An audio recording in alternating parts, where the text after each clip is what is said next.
4 games out, 4 games to play.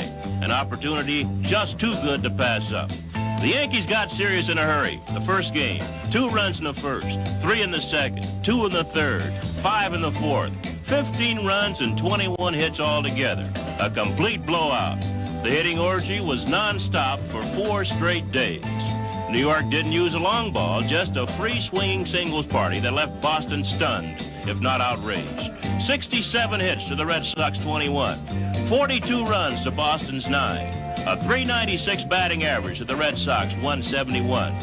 It was so lopsided that Willie Randolph went 3 for 3 in one game and Thurman Munson 3 for 3 in another before Boston's number 9 hitter ever got up to bat.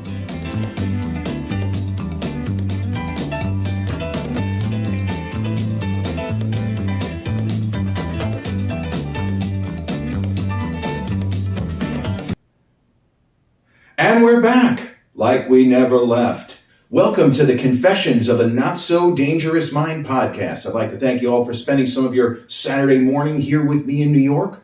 Once again, we're going to skip past all that promotional jazz and get right to the guts of the episode.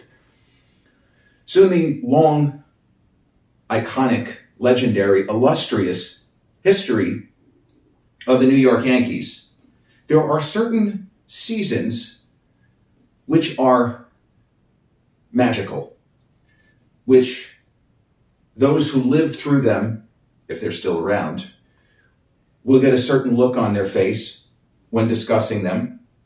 Those who followed them every day in those magical seasons, well, one of those seasons, there isn't anybody around.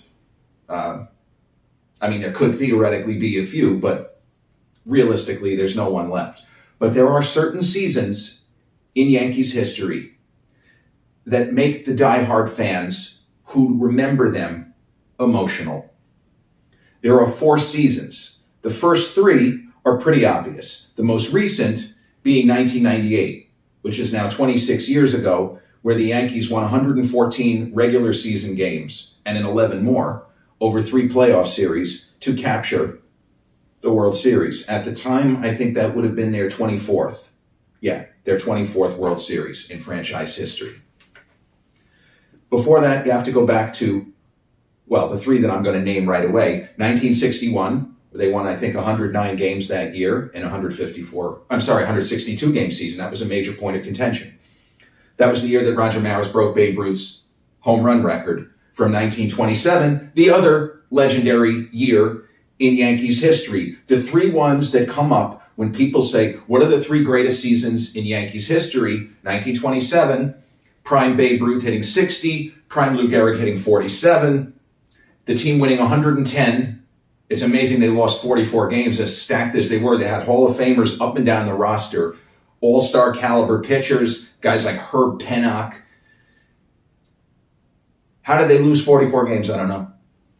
They look so stacked, they should have won more like 130.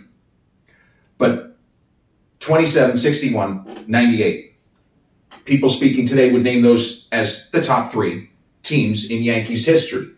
Now, where it gets a little tricky is what's the 4th?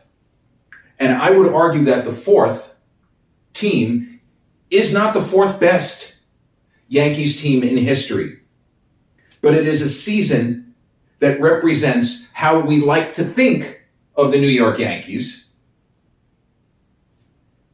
and what I believe to be the franchise's overall finest hour, especially taking into account the long history, the rivalry the Yankees have had, good, bad, and ugly, with the Boston Red Sox, going all the way back to 1919, when Harry Frazee, the Red Sox owner, was so desperate to put on that Broadway musical, No, No, Nanette, that he pretty much sold Babe Ruth to the Yankees in exchange for a mortgage on Fenway Park. That's one version of the story that they explain it that way. There has been a rivalry with the Red Sox ever since. And until 2004, the Yankees had obviously gotten the much better of the rivalry, with the Yanks winning 22 World Series. No, more than 26 World Series, where the Red Sox had won 0. The 4th magical year is 1978. The Yankees won the World Series in 77. It was their first World Series championship in 15 years. And by New York Yankees standards, when they started winning World Series in 1923, they hadn't gone more than a couple of years without a World Series appearance. Even if the team seemed to slip a little bit, like 1959, they had a down year. They just bounced right back. They went from Ruth Gehrig, then they got DiMaggio and a ton of great players that played with Joe D, and then Mickey Mantle. But then there were the dark times, the dog days, as the Yankee franchise sunk and they stopped producing star players. Well, where the Yankees got lucky is principal owner who purchased the team in 1973, a guy from a shipbuilding family, the biggest shipbuilding company in the United States, American Shipbuilders. George M. Steinbrenner III bought the team, and baseball was in a period of transition. We like that word, right? Baseball was in a period of transition. The DH was introduced in the American League. That was controversial until they completely did away with the idea a number of years ago of the pitcher ever batting again. Very controversial. But then baseball made some more changes, and here comes free agency. Because there was no free agency, the reserve clause meant that the Babe Ruths and Lou Gehrig's and Joe DiMaggio's and Mickey Mantles, unless traded, they were tied to their team forever. And then with free agency, all of a sudden, the super wealthy owners who were willing to spend a shit ton of money, such as George M. Steinbrenner III, otherwise known as the boss, opened the purse strings, and the Yankees took full advantage very early in the process, signing Catfish Hunter, signing Reginald Martinez Jackson, otherwise known as Reggie, signing Rich Goose Gossage. That's 3 Hall of Famers I just mentioned right there. The Yankees got him when they were pretty close to their prime. So with the new rules, the Yankees went back to the World Series in 1976. Got the shit beat out of them by the Reds, the big red machine. But in 77, they came out and they won the World Series in Reggie Jackson's first season in pinstripes. Now, Reggie Jackson is a very interesting figure historically. I'm not going to go into that much detail here. But Reggie was a guy who was a great player, but a very particular kind of great player. He had the skills as a younger man where he was almost a 5-tool player. He didn't quite have a great throwing arm. He had a good throwing arm. I don't know that he was ever a plus defender. But Reggie, at his best, was somewhere in between Aaron Judge and Giancarlo Stanton.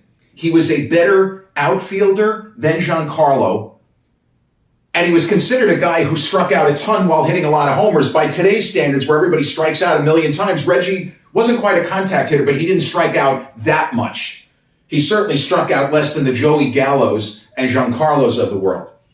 But Reggie put the Yankees on his back and took them to the 77 World Series. Had a huge year statistically, and they won the first World Series since the 62 season, which, if we're being honest, they were very fortunate to win. They should have lost that series to the Giants. Fortune smiled on the boys from the Bronx in 62. That was not a series they had any business winning. But then again, they shouldn't have lost the 1960 series to a really shitty Pittsburgh Pirates team. Bill Mazeroski waving his cap around after a walk-off homer. Sorry, Bill, great player, but that's, nope, no thank you, not into that.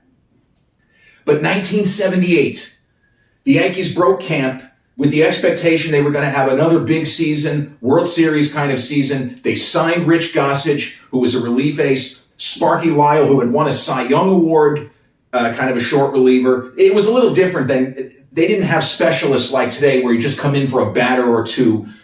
Goose Gossage might throw 2 innings, he might throw 3 innings, even though technically he was a closer. And the same with Sparky Lyle. Look at Sparky Lyle's numbers in the year that he won the Cy Young, which I think was 77. He threw a lot of innings. Mariano Rivera at his peak, and he's the best to ever do it. What did we throw, 60, 70 innings in an entire season? It wasn't like that back then. The Yanks broke camp in 78. The expectation was they were going to have a big season, and what happened was the Red Sox just hit the gas in April and broke out to an enormous lead. And on top of that, The Yankee manager, Billy Martin, he was drinking more than ever. He and Steinbrenner were having issues. Reggie famously almost had a fist fight. Billy Martin and Reggie almost had a fist fight in Fenway in '77. Billy was a former Yankee player, not a great player, but he was on a lot of World Series champion winning teams, at least 6. He had issues with Billy. Billy had issues with Reggie, and Billy had issues with the owner, George. The 3 guys together, it was just, the amount of crap was off the charts. It wouldn't fly today. It would be too much. But back then, even with the media being kind to Billy and not saying he's drunk every night, he's going out getting into bar fights, let's not report it, as the team faltered, and they weren't playing terrible. See, the thing with baseball, and you see it a lot more now because there's so many teams that make the playoffs, even if it's just for a knockout game. You can have a season where you're playing at a 90-plus win pace, but if the team in first is playing at 110 win pace, you're nowhere. And the Yankees experienced that a couple of times historically. In 1954, the Yankees won 104 games. They were beaten out of sight by the Cleveland Indians. Beaten out of sight. The Indians won 111. And then in 1970, during the dog days where the Yankees sucked every year, well, they didn't really suck every year. 1970, they won 93 games. They would be the first wild card. But there was no wild card. Whoever won the division went to the championship series. The Baltimore Orioles of 1970 won 111 games. The Yankees were beaten out of sight. So in 78, it's not that the Yankees were playing terribly. It's that the Red Sox were on at like 110, 115 win pace. And the Yankees suffered a lot of injuries. Catfish Hunter, it seemed that his career was over. He was still a very young man. Catfish was in his early 30s. He was a guy who was such a whiz-bang. I think Catfish had 200 wins before his 31st birthday. His real name was Jim. He went by Catfish. Charlie Finley, the owner of the A's, loved to give his players nicknames. John Oden, the pitcher, was Blue Moon, maybe because he liked the beer? I don't know why they called him that. But Jim Hunter was Catfish. Catfish Hunter from North Carolina. I'm just a farmer, he famously said. They suffered a lot of injuries. There was a lot of strife. Reggie Jackson was having difficulty he had issues with Thurman Munson the previous year. And he and Munson, were they fighting? Nobody knew. Sometimes they appeared to be on good terms. But the Red Sox were just blowing everybody out of the water. And Sparky Lyle wasn't pitching well. And Goose Gossage was not really getting it done as the closer. I'm not even sure if they used that. They used to use the phrase fireman. He's a fireman, end the game, put out the fire, that kind of thing. So the Yankees, defending their World Series championship, were 14 games out of first in mid-July. And the season's fucking over. There's no wild card because, again, this is so important that younger fans understand. There's no wild card to shoot for. You were fucked. It wasn't until 1995 where the powers that be, including Bud Selig and owners such as George Steinbrenner were involved. The reason why they introduced the new structure with 3 divisions in each league instead of 2 and adding the wild card was because they needed to do something to drum up fan interest. So the 78 Yankees season appeared to be over. But then, once again, fate moved its huge hand. And the Red Sox faltered. As the Yankees started to make a bit of a rally, they got to within 10 games. And then there was another absurd problem where Billy Martin went completely bonkers. And he insulted Reggie and Steinbrenner. And he more or less had a choice. We'll let you resign or you're going to get fired. You can't insult. George Steinbrenner was famous for flying off the handle. And we know he's been represented in popular culture with Seinfeld and in the movies, that terrific documentary from many years ago, The Bronx is Burning, where he was actually played by John Turturro, of all people, New York guy, who Billy Martin was played by, But Steinbrenner was in the right, leaning on Billy, I've got to let you go. I'll let you resign. Because Martin said that Reggie and George deserved each other. One's a born liar, he meant Reggie, and the other's convicted, he meant George, who had been convicted at a federal level of improper, inappropriate campaign contributions to Richard Nixon's re-election campaign. Obviously, it didn't turn out to be what people expected because of Watergate. But Billy resigned, and the Yankees brought in a famous Hall of Fame legendary pitcher named Bob Lemon. And Lemon's tranquil countenance, he was not a screamer and yeller like Billy. He was a quiet guy. And the players started to get healthy, and Reggie Jackson started playing like Reggie Jackson again. It felt like the pressure was off Reggie, and the team began to win and win and win as the Red Sox skidded. So from mid-July until September 7th, on this day, 46 years ago, the New York Yankees, with a head of steam and the wind at their backs, they had an incredible series where the Goose had saved a game. The Yanks had a 1-run lead, and this is a Mariano thing. Goose Gossage came into a game. The Yanks were playing Seattle. They weren't very good. But the Mariners had second and third, no out, at Yankee Stadium.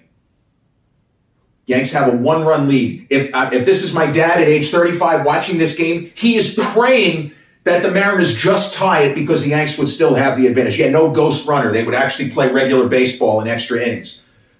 Goose came out of the pen, second and third, no out, and he struck out all three batters. The place went crazy. The Yanks had an off day, I think, and then they descended on Boston and a 4-game series with the Boston Red Sox, which started tonight, September 7th, 1978, 46 years ago.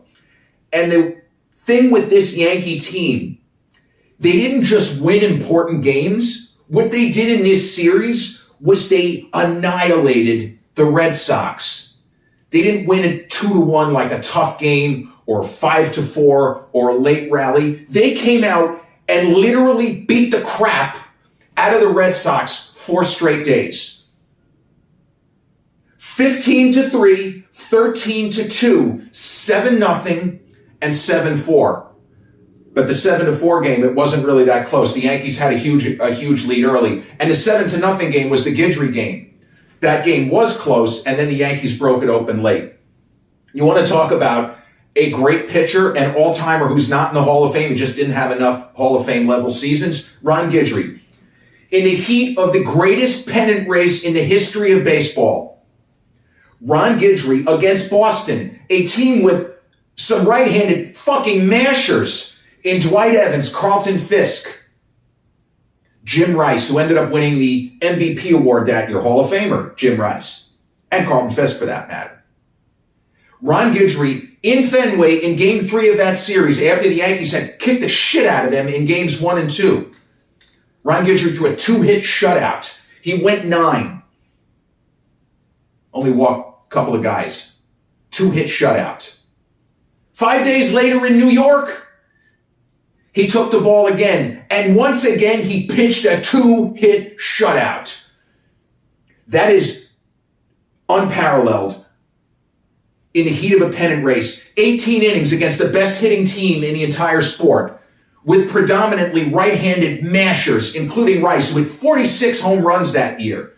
Gator, Louisiana Lightning, back-to-back 2-hit shutouts. Wow. So the Yankees went into Fenway, and they beat the Red Sox so badly. Thurman Munson was 3 for 3 in Game 1. Willie Randolph was 3 for 3 in Game 2. And in each of those situations, they had 3 hits before Boston's number 9 hitter ever got up to bat. That is how comprehensively they stomped the Red Sox.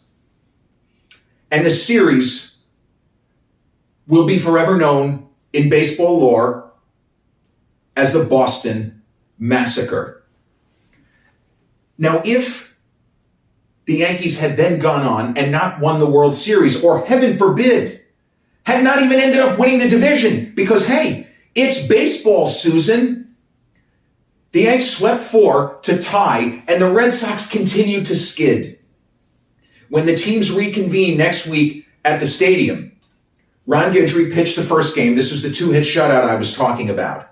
And the Yankees were up 2.5 games after Guidry's shutout. The following day, the Yankees won a game in the bottom of the 9th inning where Thurman Munson hit a sacrifice fly to bring home Mickey Rivers. Mick the Quick. And the Yankees were up 3.5. September 11, September 12, September 13. I don't remember the exact date. But then the Red Sox got themselves together and they started to play the kind of baseball that they were playing early in the season. So this is why when people nowadays, if you just look at it from a distance, 14-game lead, they blew it. The Yankees ended up winning the division. You say, well, the Red Sox choked. They didn't choke. They were outperforming reality. They came back to earth. The Yankees had been underperforming given the talent level of the World Series champion team and adding a great relief pitcher in Rich Gossage, Goose, if you prefer. So the Red Sox, in the last 3 weeks of the season, absolutely caught fire. And with 8 games to go, the teams began what the Yankee broadcaster Bill White called a dance of death in the final week. The Red Sox won the last 8 games. The Yankees played fantastically well, but they lost the last game of the season at Yankee Stadium, a win, and they would have been in. They would have been into the championship series. The Royals had wrapped up the West, quite some time prior. The Royals weren't necessarily a great team, but that was not a great year for the American League West, 1978. So the Yankees and Red Sox were tied at 99 and 63. And what is generally regarded and called the Bucky Dent game took place on October 2nd, 1978 in Fenway Park. So the Red Sox had the game at home. And this is it. This is the knockout game that we see today. Just different circumstances because the knockout games now are playoff games. This was called a one-game playoff. But technically, it was game number 163 of the 1978 season. The stats in this game count historically for that season. And so in this game, and one of the ironies, this is all but lost to history except for statisticians and historians such as myself. The Red Sox starting pitcher that day, Mike Torres, had a great career. He ended up winning over, 200 games. Mike Torres had gotten the win in Game 6 of the 1977 World Series, where the Yankees clinched, again, their first World Series in 15 years, beating their old rivals, used to be geographic rivals, Brooklyn Dodgers, now they were just rivals, the Los Angeles Dodgers. Torres got the win, and the joke was, Torres is going to pitch the Yanks to the World Series 2 years in a row, once on their team, once against them. But on October 2nd, 1978, Mike Torres had great stuff, and he had the Yankees at a loss and handcuffed through 6, while the Red Sox actually scored off Ron Guidry. And the thing is, if you break down Guidry's 1978 season, it is a top 5 greatest seasons ever had by a starting pitcher. Period. Guidry threw 9 shutouts. He went 25-3, had a 1.74 ERA in a year with a lot of big offense. And again, the DH. DH made a big difference in terms of offensive output. But Guidry, if you look at his numbers in the latter part of the season and even into the postseason, he was gassed. Guidry didn't have it that day. He got hit hard. He gave up 2 runs in 6 1/3. He probably should have given up more. He just didn't have the same snap on the fastball and the slider. But in the top of the 7th inning, the Yankees got 2 on, and then with 2 outs, under normal circumstances with the number 9 hitter, Bucky Dent. I think he had only 3 or maybe 4 home runs all season. He's not a power hitter. Bucky was what used to be a shortstop in the 70s and 80s, a guy with a terrific glove, shifty, good arm. He could run, but he couldn't hit. He was a 250 singles hitter, more or less. The Yankees had used Jim Spencer, who would have been their primary pinch hitter on this day. Bucky had to hit for himself. And Bucky Dent hit a 3-run homer. It could only have been a home run at Fenway Park. In Yankee Stadium, Yastrzemski catches the ball in front of the warning track. The Yankees ended up holding on barely 5-4. Reggie Jackson had a home run in the 8th inning to make it 5-2. The Red Sox rallied for 2 and had the winning run at first, the tying run at third with 2 outs. That was the single greatest regular season game victory in the history of the Yankees franchise. Because of all that had come before it, they just couldn't lose. They had come back from too far. They had done too much to lose. And sometimes it really does feel as if history shined on certain people and certain players. History shined on the 1978 New York Yankees. And so after winning that play-in game, the Bucky Dent game, I mean, Dennis Leary, right? He still calls him Bucky fucking Dent. Even with the extraordinary Red Sox victory 26 years later in 2004, coming back from 3 games down to beat the Yankees. He's still Bucky fucking Dent. To the big Boston people, Ben Affleck, Matt Damon, they love to joke about it. I remember a number of years ago, Tom Brady, horror of horrors, was wearing a Yankee cap, and of course they have to get Ben Affleck's reaction. What's he going to do? I fucking hate that asshole. He's not even that good of a quarterback. Brady obviously doesn't hate New York. I mean, look, Eli Manning, the Giants, they got him twice, right? But in 78, the Yankees ended up winning that Bucky fucking Dent game. And then they went ahead, they beat the Royals in a tough American League Championship Series. They were only best out of 5 then. In 76, the Yanks had famously won on a walk-off. That's also one of the biggest individual moments in the history of the Yankee franchise. And about 20,000 people ran on the field. Great footage. And Chris Chambliss almost killed some guy. And Chambliss, by normal person standards, is a big dude. He's running off the field because there's so many people, who knows, you might get mugged, and he pancaked some guy. It looked like Jim Brown running over a cornerback, or Earl Campbell in the 70s. So the Yankees got to the World Series, dropped the first 2 games in Los Angeles to the Dodgers. Reggie Jackson struck out against the late, great Bob Welch to end the game with the winning runs on base. But then, as if by magic, as if the baseball god said, no, the Yankees are going to win this one too. Sorry, Los Angeles. Sorry, Brooklyn. For any people who were still fans of the Dodgers, even though the Dodgers moved west. The Yankees came home and won Game 3, which was a really difficult game. That was a game Guidry pitched, got hit hard.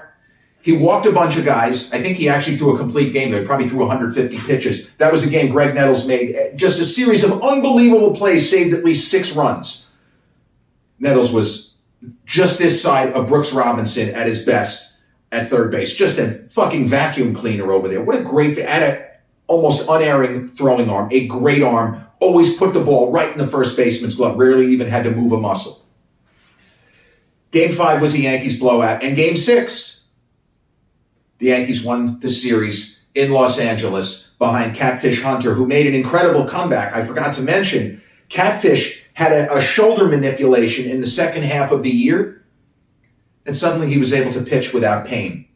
He won 9 games in the second half. Everybody did their part, but they would not have gotten there without Catfish Hunter. But the 1978 Yankees, in my opinion, because they were not a team that ran away and hid like 1927, to some extent like 1961, although the Tigers had a terrific team, or like 1998, where the Red Sox actually were almost a great team in 98. It didn't matter. The division was gone. By the end of May, the Yankees had a hammerlock. I think they had a 10-game lead by the end of May. That was the year David Wells' perfect game. The famous brawl with Armando Benitez when he almost killed Tino Martinez, and Graham Lloyd, the Australian, throwing roundhouse punches at Benitez. 1978. The Yankee franchise's finest hour. For the comeback and the almost miraculous way they won the Bucky Dent game. So many ways they could lose that game, they ended up winning. Beating their first geographic and then historical rivals, the Dodgers, for the 2nd consecutive year in the World Series.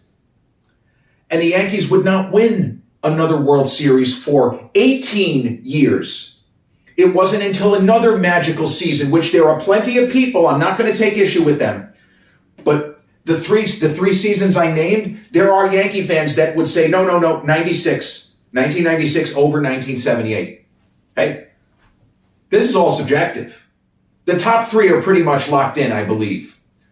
But if you want to put 96 ahead of 78, you can. But bear in mind, the 96 Yankees were not a great team.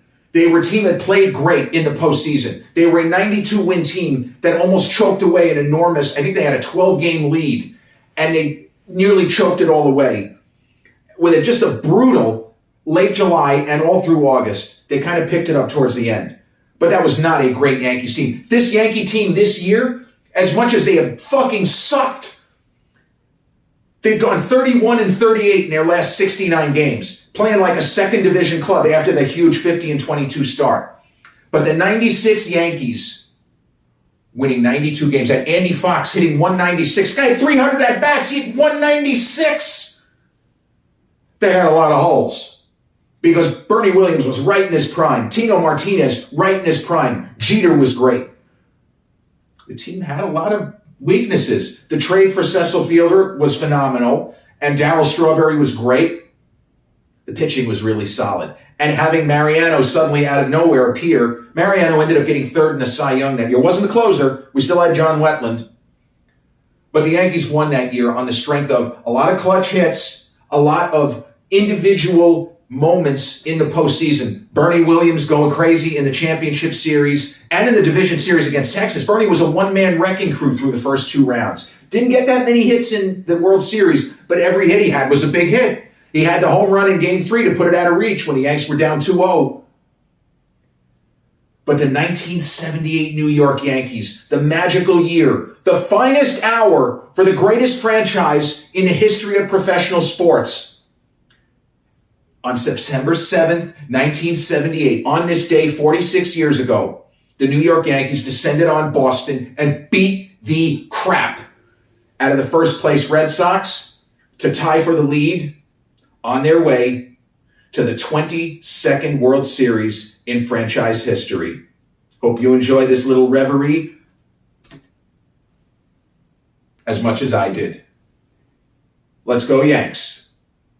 This has been episode 295 of the Confessions of a Not So Dangerous Mind podcast. I'd like to thank you all for spending some of your Saturday morning with me here in New York. If you check out this episode on the YouTube channel, haven't done so already, please click like, subscribe, comment, share, turn on those notifications. Or if you catch this episode on audio platforms such as Podbean, Spotify, iTunes, or any of the others in which we're hosted, same general rule applies. Click like, subscribe, share, and turn on those notifications. I'll be back with a new episode real soon. Till then, peace.